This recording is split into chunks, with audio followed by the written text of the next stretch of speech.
প্রবাসীদের সমস্যা সমাধানে কাজ করছে অন্তর্বর্তী সরকার। আরব আমিরাতে মত বিনিময় সভায় বললেন ডক্টর ইউনূস। ট্রাম্প ঘনিষ্ঠ ইলন মাস্কের সঙ্গেও ভিডিও কনফারেন্স।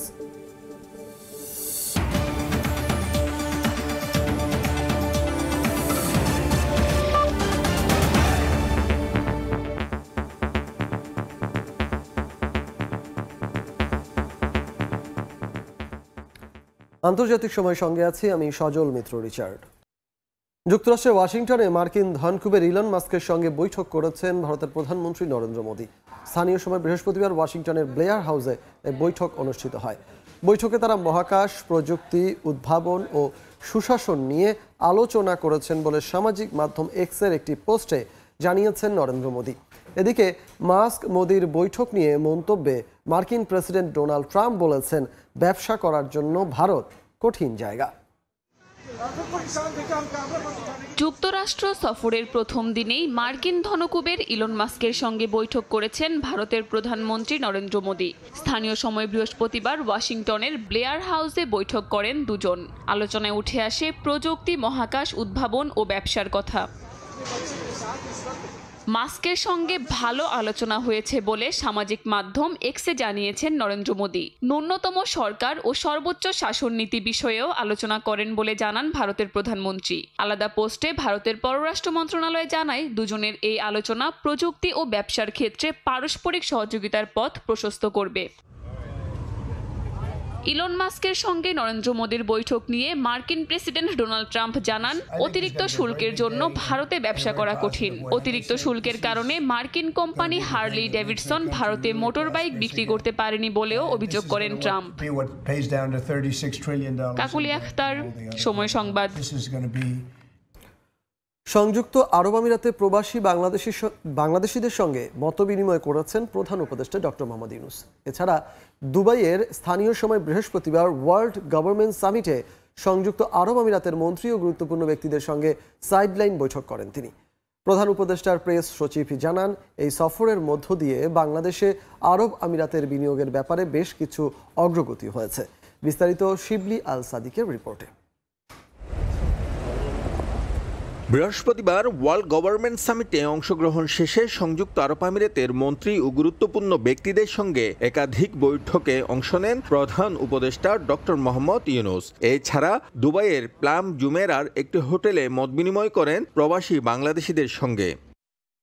মতবিনিময়কালে প্রবাসীদের ভোটাধিকার প্রয়োগ ও প্রক্রিয়া, বিমান ভাড়া কমাতে সিন্ডিকেট চিহ্নিতকরণ, ভিসা জটিলতার সমাধান, সরকারি খরচে প্রবাসীদের মরদেহ দেশে প্রেরণ, জনতা ব্যাংকের বিদেশি শাখার সংস্কার, প্রবাসীদের বিরুদ্ধে কাজ করা সাবেক আমলাদের বিরুদ্ধে আইনি পদক্ষেপ, দেশে বিনিয়োগ বাড়াতে প্রবাসীদের ওয়ান স্টপ সার্ভিস চালু এবং ওয়েস্ট অনার্স বোর্ডের সেবাকে সহজ করার বিষয় উঠে আসে। এগুলো সমাধানের আশ্বাস দেন প্রধান উপদেষ্টা।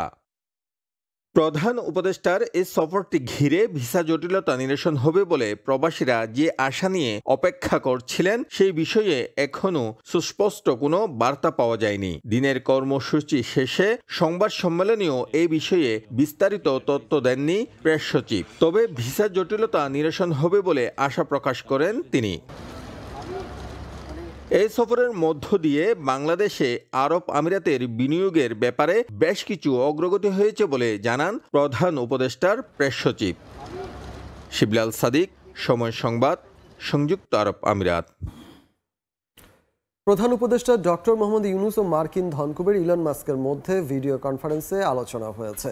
বৃহস্পতিবার বাংলাদেশ সময় রাত 9টার দিকে তাদের মধ্যে এ আলোচনা হয়। বাংলাদেশে ইলন মাস্কের দ্রুতগতির ইন্টারনেট সেবা স্টারলিংক চালু করার অগ্রগতির বিষয়টি দুজনের আলোচনায় গুরুত্ব পায়। এ সময় বাংলাদেশের তরুণ উদ্যোক্তা, গ্রামীণ নারী ও প্রত্যন্ত এলাকার মানুষের যোগাযোগ ব্যবস্থায় স্টারলিংক স্যাটেলাইটের মাধ্যমে রূপান্তরের প্রভাবের ওপর জোর দেন ডক্টর ইউনূস ও ইলন মাস্ক। এ সময় দ্রুতগতির কিন্তু কম খরচের ইন্টারনেট বাংলাদেশের ডিজিটাল বৈষম্য দূর করতে কার্যকর ভূমিকা রাখবে বলে আশা প্রকাশ করেন তারা। জার্মানি মিউনিখে প্রতি বছরের মতো এবারও শুরু হতে যাচ্ছে 61তম মিউনিখ সিকিউরিটি কনফারেন্স। আন্তর্জাতিক এই সম্মেলনে যোগ দিচ্ছেন বিশ্বের বিভিন্ন দেশের সরকার ও রাষ্ট্রপ্রধান সহ আন্তর্জাতিক নানা সংস্থার গুরুত্বপূর্ণ ব্যক্তিরা। সম্মেলন শুরুর একদিন আগে গাড়ি হামলার ঘটনায় শহর জুড়ে বাড়তি নিরাপত্তা নিশ্চিতে কাজ করছে কর্তৃপক্ষ। জার্মানি থেকে বিটু বড়ুয়ার আরও একটি রিপোর্ট। শুরু হতে যাচ্ছে 61তম মিউনিক সিকিউরিটি কনফারেন্স 2025। 14 থেকে 16 ফেব্রুয়ারি পর্যন্ত চলবে এই সম্মেলন। উপস্থিত থাকবেন বিশ্বের কমপক্ষে 60টি দেশের সরকার ও রাষ্ট্রপ্রধানরা। এছাড়া যোগ দেবেন বিভিন্ন আন্তর্জাতিক সংস্থার কর্মকর্তারাও। 3 দিনের এই আন্তর্জাতিক সম্মেলনে বিশ্বের চলমান নানা সংকট, ভূ রাজনীতি, জলবায়ু, রাশিয়া ইউক্রেন যুদ্ধ, গাজার মানবিক বিপর্যয়, মানবাধিকার সহ নানা বিষয় নিয়ে আলোচনায় অংশ নেবেন আমন্ত্রিতরা। কনফারেন্সে যোগ দিতে এরই মধ্যে জার্মানি পৌঁছেছেন যুক্তরাষ্ট্রের ভাইস প্রেসিডেন্ট জে.ডি. ভ্যান্স, পররাষ্ট্রমন্ত্রী মার্কো রুবিও সহ বিভিন্ন দেশের প্রতিনিধিরা। এদিকে নিরাপত্তা সম্মেলন ঘিরে মিউনিক জুড়ে নিরাপত্তা জোরদার করেছে আইন শৃঙ্খলা বাহিনী। মোতায়েন করা হয়েছে বিশেষ নিরাপত্তা বাহিনী। তবে 24 ঘন্টারও কম সময় আগে গাড়ি হামলার ঘটনায় এখনও উদ্বিগ্ন গোটা শহর। সবকিছু ঠিক থাকলে স্থানীয় সময় শুক্রবার সম্মেলনের উদ্বোধন করবেন জার্মান প্রেসিডেন্ট ফ্রাঙ্ক ওয়াল্টার স্টাইনমায়ার। বিশ্বের প্রায় সবগুলো দেশেই টেকসই অর্থনীতি সুনিশ্চিত করা, যুদ্ধ নয় শান্তি প্রতিষ্ঠা করা, শরণার্থী সংকট প্রতিরক্ষা সহ গণতন্ত্রের সুষ্ঠু চর্চা নিশ্চিত করা সহ আরও নানা বিষয় গুরুত্ব পাবে এই মিউনিক সিকিউরিটি কনফারেন্সে। তবে কনফারেন্স শুরুর মাত্র একদিন আগে গাড়ি হামলার ঘটনায় এবারের কনফারেন্সে সবচেয়ে বেশি গুরুত্ব পাবে সার্বিক নিরাপত্তা ইস্যু সহ অভিবাসন সংকট। এমনটাই মনে করছেন প্রতিরক্ষা বিশ্লেষকরা। জার্মানি থেকে বিটু বড়ুয়া, সময় সংবাদ। অবশেষে মার্কিন প্রশাসনে কাটছাঁট করতে আদালতের সবুজ সংকেত পেলেন মার্কিন প্রেসিডেন্ট ডোনাল্ড ট্রাম্প। বুধবার আদালতের দেয়া এক রায়ে প্রণোদনার বিনিময়ে স্বেচ্ছা অবসর কর্মসূচি চালিয়ে যাওয়ার অনুমতি দেওয়া হয়েছে। রায়ের পর এক বিবৃতিতে মার্কিন প্রশাসন জানায়, স্বেচ্ছা অবসর কর্মসূচি সম্পূর্ণ আইনসঙ্গত এবং কর্মীদের জন্য ভালো একটি বিকল্প। রায়ের পর এ বিষয়ে আর কোনো সন্দেহ থাকা উচিত নয়। এদিকে আর্থিক সুবিধার বিনিময়ে চাকরি ছাড়তে রাজি যুক্তরাষ্ট্রের ৭৫,০০০ ফেডারেল কর্মী। ক্ষমতা গ্রহণের পরপরই সরকারি ব্যয় হ্রাসে নিজের পরিকল্পনা বাস্তবায়ন শুরু করেন মার্কিন প্রেসিডেন্ট ডোনাল্ড ট্রাম্প। ফেডারেল কর্মীদের অকেজো ও তার বিরুদ্ধে পক্ষপাত দুষ্ট বলে মন্তব্য করে আকার হ্রাসের উদ্যোগ নেন। প্রস্তাব দেন লাখ লাখ ফেডারেল কর্মীকে স্বেচ্ছায় অবসর গ্রহণের। ৬ ফেব্রুয়ারির মধ্যে তাদের সিদ্ধান্ত জানাতে বলা হয়েছিল। পাশাপাশি নির্ধারিত সময়ের মধ্যে যারা পদত্যাগ করতে রাজি হবেন তারা আগামী ৮ মাসের বেতন ও ভাতা পাবেন বলেও জানানো হয়। এবার আর্থিক সুবিধার বিনিময়ে চাকরি ছাড়তে রাজি হয়েছেন যুক্তরাষ্ট্রের ৭৫,০০০ ফেডারেল কর্মী। স্থানীয় সময় বুধবার আদালতের এক রায়ে প্রণোদনার বিনিময়ে স্বেচ্ছা অবসর কর্মসূচি বা বাই আউট কর্মসূচি চালিয়ে যাওয়ার অনুমতি দেন যুক্তরাষ্ট্রের ডিস্ট্রিক্ট জজ। রায়ের পর মার্কিন প্রশাসন জানায়, স্বেচ্ছায় অবসর কর্মসূচি সম্পূর্ণ আইনসঙ্গত এবং কর্মীদের জন্য একটি ভালো বিকল্প। রায়ের পর এ বিষয়ে আর কোনো সন্দেহ থাকা উচিত নয়। তবে ফেডারেল কর্মীদের বাই আউট প্রস্তাব গ্রহণ না করার আহ্বান জানিয়েছে সরকারি চাকরিজীবীদের ইউনিয়ন। প্রস্তাব বিষয়ে ট্রাম্পকে বিশ্বাস করা যায় না বলেও সতর্ক করা হয়েছে। এদিকে আদালতের এই রায়ের বিরুদ্ধে শ্রমিক সংগঠনগুলো আপিল করবে কিনা সে বিষয়ে এখনো নির্দিষ্ট করে কিছুই জানা যায়নি। কয়েকটি সংস্থাকে এরই মধ্যে ৭০% কর্মী ছাঁটাইয়ের জন্য প্রস্তুত থাকার নির্দেশ দেওয়া হয়েছে বলে জানা গেছে। মৌসুমী সাথী, সময় সংবাদ।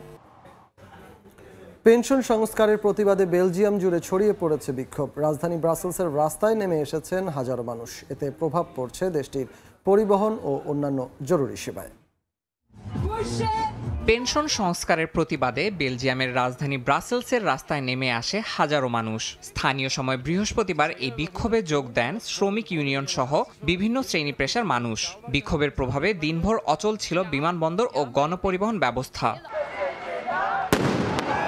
বিক্ষোভ চলাকালে ব্রাসেলসে পুলিশের সঙ্গে সংঘর্ষে জড়িয়ে পড়েন বিক্ষোভকারীরা। টিয়ার শেল ও জল কামান ব্যবহার করে পরিস্থিতি নিয়ন্ত্রণে আনার চেষ্টা চালায় পুলিশ।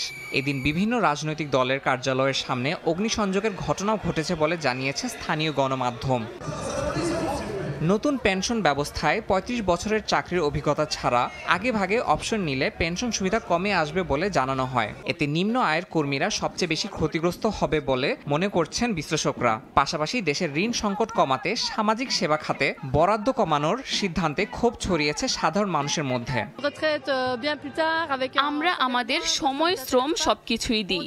যখনই বলা হয় আমরা উপস্থিত থাকি, কিন্তু এখন মনে হচ্ছে এটা আমাদের বিরুদ্ধেই কাজ করছে। আমরা চাই না আমাদের বেতন কমিয়ে দিয়ে আরো বেশি বয়সে অবসরে যেতে বলা হোক। এটা আমাদের সাথে এক ধরনের বিশ্বাসঘাতকতা। বেলজিয়ামের সরকার জানায় এই সংস্কারের মাধ্যমে বাজেট ঘাটতি কমিয়ে অর্থনৈতিক স্থিতিশীলতা ফেরানো সম্ভব হবে। তবে দেশ জুড়ে চলমান বিক্ষোভ এবং শ্রমিক সংগঠনগুলোর অনড় অবস্থানের কারণে পরিস্থিতির অবনতির আশঙ্কা বিশেষজ্ঞদের। ইয়াসিন মোহাম্মদ জিসান, সময় সংবাদ। পর্যটন খাতে যুক্ত প্রবাসী বাংলাদেশি ব্যবসায়ীদের বিশেষ সম্মাননা দিয়েছে সৌদি আরবের একটি প্রতিষ্ঠান। দেশটির অর্থনীতিতে অবদান রাখায় এ সম্মাননা দেয়া হয়। বাংলাদেশি ব্যবসায়ীদের নিয়ে সৌদির আয়োজন নিয়ে বিস্তারিত আরিফুর রহমানের প্রতিবেদনে। সৌদি আরবের ভিশন 2030 এর সর্বোচ্চ অগ্রাধিকার পাচ্ছে দেশটির পর্যটন খাত। প্রবাসে থাকা অনেক বাংলাদেশিরা এই খাতের ব্যবসার সঙ্গে জড়িত। ট্রাভেলস অ্যান্ড ট্যুরিজমে বিপুল অঙ্কের বিনিয়োগ তাদের।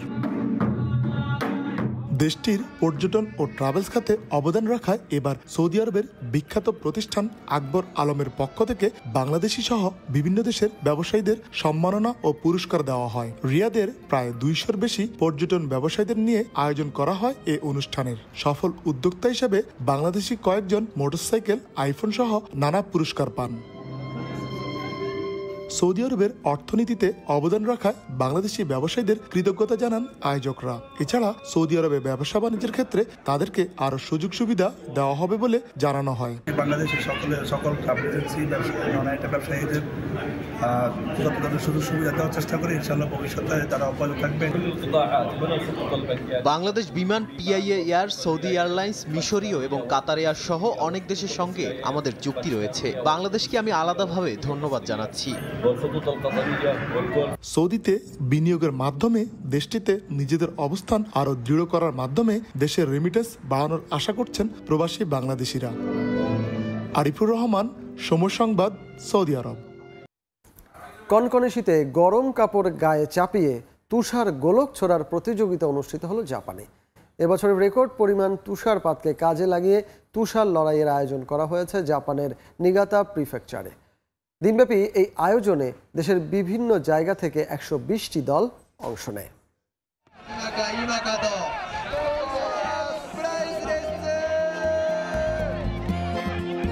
2 মিনিট এর মধ্যেই শুভ্র তুষারের গোলক ছুঁড়ে ঘায়েল করতে হবে প্রতিপক্ষকে।